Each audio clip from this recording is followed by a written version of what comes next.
अनिल जी भी हमारे साथ हैं तैयार। और सर एटलीस्ट बॉटम दोबारा नहीं टेस्ट किया जो पहले 15-20 मिनट का था, वहां से इनफैक्ट अच्छी रिकवरी अगर आप मानेंगे। बैंक निफ्टी भी देखिए अभी सिर्फ 350 पॉइंट्स नीचे है, बट वॉलेटिलिटी भरपूर है, काफी सारे स्टॉक्स में पैसा गया है और कच्चा तेल 98.50 सर 100 की तरफ जा रहा है इस समय। सबसे अच्छी बात पूरा जो आपने बोले उसमें से एक ही लगी मुझे, बैंक निफ्टी सिर्फ 350 पॉइंट ऊपर, 350 अगर हम सिर्फ लगाए तो उससे आप अंदाजा लगा सकते हैं। दीप, कुछ अच्छी चीजें हैं, कुछ खराब चीजें।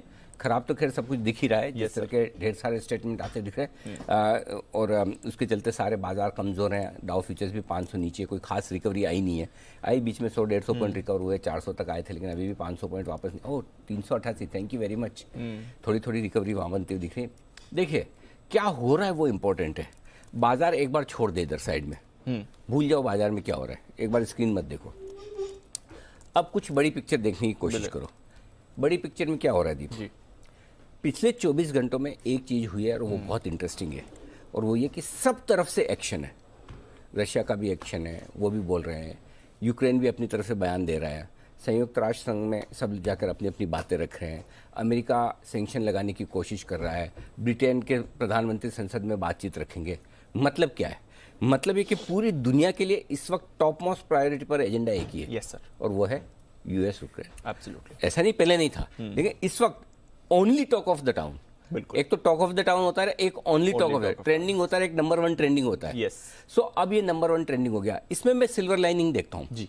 इसका मतलब ये कि देखिए कोई भी मुद्दा पूरी दुनिया के लिए हर वक्त परमानेंटली नंबर 1 नहीं रह सकता। यस। इसका मतलब हम कहीं न कहीं ना सॉल्यूशन की तरफ बढ़ रहे हैं। अब वो सॉल्यूशन बातचीत करके सुलह समझौते से खत्म हो जाएगा या लड़ मरेंगे एक बार और उसके बाद खत्म होगा। Correct sir. दो में से एक ही चीज होगी, लेकिन दोनों में से जो भी हो तो सही, हो तो सही। हम ऐसे हवा में कब तक लटके रहेंगे? सो मुझे ये लगता है, जो मेरी लिमिटेड समझ और जो मैं जनरली मेरी एक तो गंदी आदत है, चीज़ों को जरूरत से ज़्यादा एनालिसिस करते रहता हूँ, तो मैं है ना वो माइंडसेट पढ़ने की कोशिश कर रहा था, बिहेवियर समझने की कोशिश कर रहा था कि सारे के सारे देश क्या कर रहे हैं इस वक्त। तो सारे देश एक साथ आकर इस मुद्दे पर सब एकदम टॉप पर है, और सबको ये लगता है कि अब ये टाइम आ गया कि इसको सुलझाना है। अब सुलझाने के 2 ही तरीके, प्यार से या लड़कर। अब प्यार से हो जाए, इससे बढ़िया कोई बात हो नहीं सकती। लड़कर हो तो भी हो जाए, एक बार लड़ लिए तो आपको पता है कि लड़ लिए, उसके बाद वो आपकी इवेंट निकल गई, इवेंट की रिस्क निकल गई, उसके बाद आपको आगे का ही सोचना है। सो आई थिंक उस पर्सपेक्टिव से हम थोड़ा बेहतर है, वो फील कर सकते कहेंगे। अब इस लड़ लिए तो इसका मतलब क्या हम 16,800 17,000 पर रुक जाएंगे? पता नहीं, हो सकता है लड़ने पर हम 16,400 हो जाएं, 16,600 हो जाएं, 16,200 हो जाएं। Anything is possible. लेकिन नहीं लड़े तो क्या हम 16,800 नहीं तोड़ेंगे? उसका जवाब भी हाँ हो सकता है।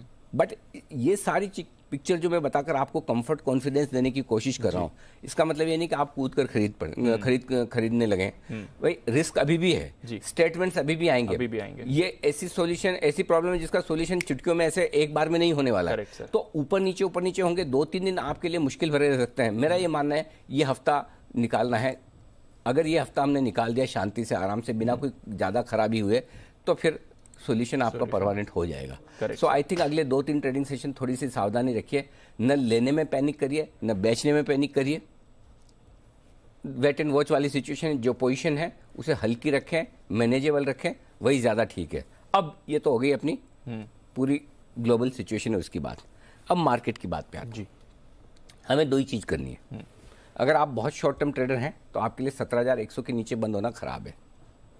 ठीक है, अभी तक कितना कमजोर है उसको भूल जाओ, हम आज की कमजोरी की बात करें। आज 17,100 के नीचे बंद होते हैं तो थोड़ी पोजीशन आपको और हल्की करके जानी है। और अगर आज 16,842 के नीचे बंद होते हैं, अब आप बोलेंगे ये कहां से आ गया?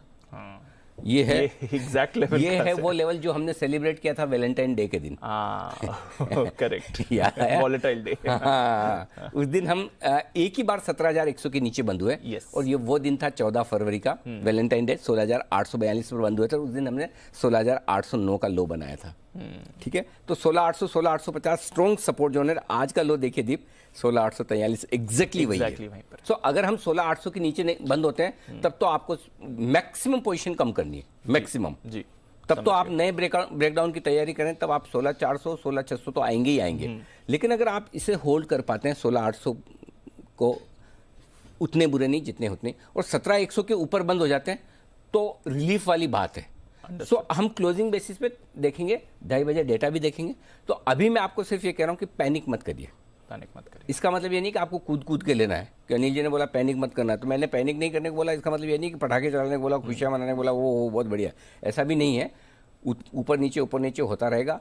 आप वही स्टॉक खरीदें जो आप 16,500 की, 16,200 की निफ्टी भी देखें तो डर ना लगे। करेक्ट। और 3 महीने तक आपके भाव ना आए तो डर ना लगे। अगर ये दोनों चीज सोच कर लेंगे तो हो सकता है आपके 3 दिन में पैसे बन जाए।